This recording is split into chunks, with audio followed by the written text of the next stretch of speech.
say the best part about our preseason game too was only one player coming out during the scrimmage. Spencer Spiegel with a scary concussion, but I think everything's going to be okay with him. Other than that, nobody came out at that practice, so that was good. Obviously, that's been a concern of ours all camp. There were 14 scholarship players today that did not go because of injuries, so we were at 56 for the day, and obviously that's a scary number. So in the second half, we didn't tackle the second half, as you saw after the first series, just to limit injuries, especially since we had gotten through the first half without any injuries happening.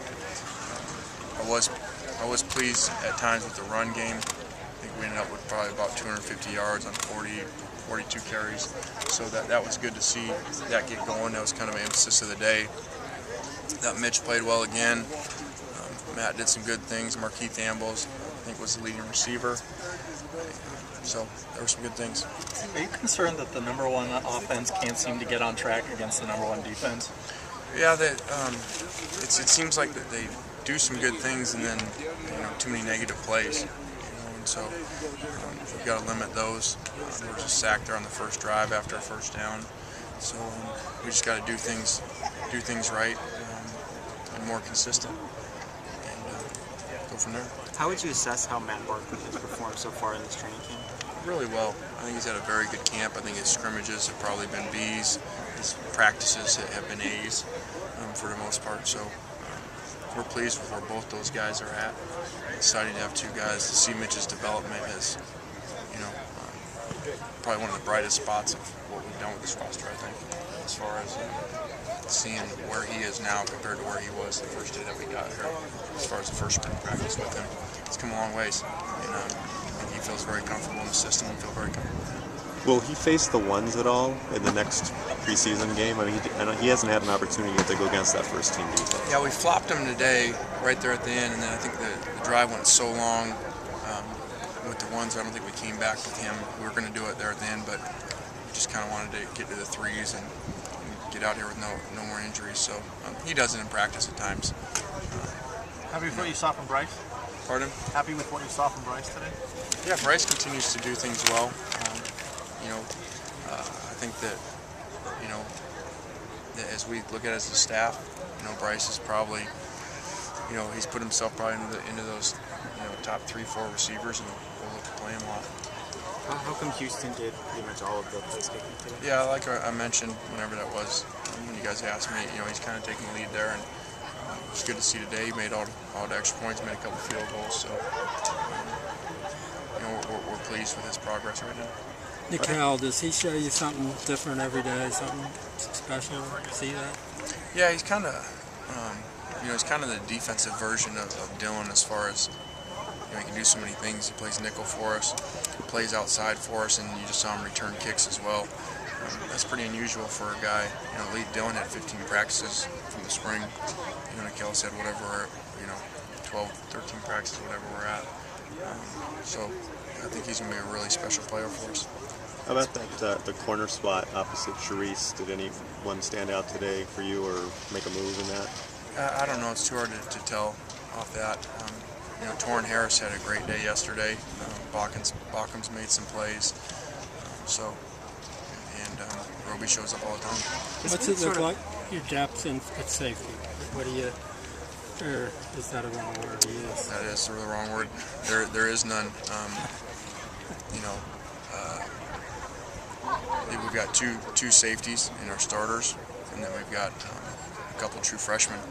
Really, other than that, nobody's really practicing back there. With Drew being out, so we're gonna need those true freshmen to be able to play. It seems like almost every other day Robert Woods does something really good, and then Markeith comes back today. Has it been sort of fun to watch those guys kind of competing with each other? It sure has. I'm excited for the fact that we've probably been sitting there for 8 questions, and 4 or 5 of them have been about true freshmen. So I think that says a lot about this class, a lot about our future, because that's abnormal. You're not usually asking many questions about true freshmen because they've hit an overload at this point. I think you're around a lot of programs that kind of move down to 3rd string, or maybe they're doing just a few things. I'm excited about it, especially the skilled guys. Is body control one of Markeith's biggest assets? It seemed like he made some twisting catches today. Yeah, he does. He's kind of, wears the same number, but he's kind of a shorter version of Dwayne, as far as being able to make those type of plays. He did that in high school, he did that in our camp at Tennessee, and he continues to do it out here.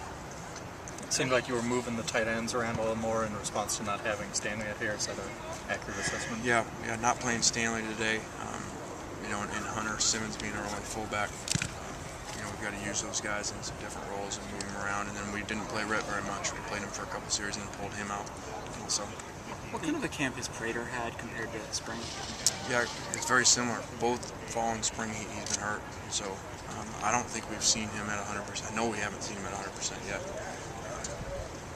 But he's got phenomenal hands, but he just can't run right now. He's always been a hamstring or growing, basically since we've been here. The improved run game, is that by the offensive line, or was it more the running backs? Could you attribute it to either one? Oh, I think the running backs ran better as far as staying on course. We were a little down on the D-line too. We pulled Jarrell and Armand early. We pulled Malcolm early. We pulled Mike, so that kind of helped as well. You said in spring you didn't really know the identity of the team because the freshmen were here. Do you know now the identity of the team? No, I really don't, Scott. It's a good question. I think it's too hard. I don't think we'll know until we start playing. Because of the limited live drills that we do. I don't think we'll really know as much as we'd like to. But we're not going to really know what we have until we really start playing the games. How about at the left tackle spot? Is there someone leading there? Is Khalil leading that, or Graf? Yeah, Khalil's our starter left tackle. I think he's a really good player. Long, strong, helmet stretch front side, cut off back side. I think he's going to play football a long time. How did Marquis Simmons' surgery and the removal go last night, and when do you have a timetable for when he might be back? It went well. We do not. They say some people are 2 weeks, some people are a month. So our report is kind of hard to tell until a week from now. You gave them, they had a big cheer out there. Did you give them the rest of the day off, or what was that all about? Yeah, they don't get very many nuggets, so I guess they get to miss one meeting. We're not going to have the night meeting tonight, so they said we actually moved their bed check up from 10:30 to 10, so they have from now till 10 o'clock to. I just saw the parents out here, and the family. They never get to see these guys. We have them locked up here, and so we were going to go to a meeting in 30 minutes from now. I thought it was a good thing to do for them to go to hang out with their family for a little bit, and we got plenty of time with the day off tomorrow to meet anyway. You've compared some of your current players to former Trojans. I mean, have you told them that or shown them tape or maybe connected like a Steve Smith or someone? Have you connected these two or have you done anything like that? Yeah, we do it a lot. We talk that way. We show them the film. I think we'd be crazy not to. I think if something was really successful like it was here before, why not try to have the same product? And why not try to really get the same type of pieces? And so we tried to do that in the recruiting class. We've tried to move people into those slots and recruit that way. It worked before, and so if we can figure out that magic formula that we had here before, I think we'll all be happy. And so I think you see that. You see it even with jersey numbers a little bit, Robert will go into number 2 next year when CJ's gone as well. Okay. All right.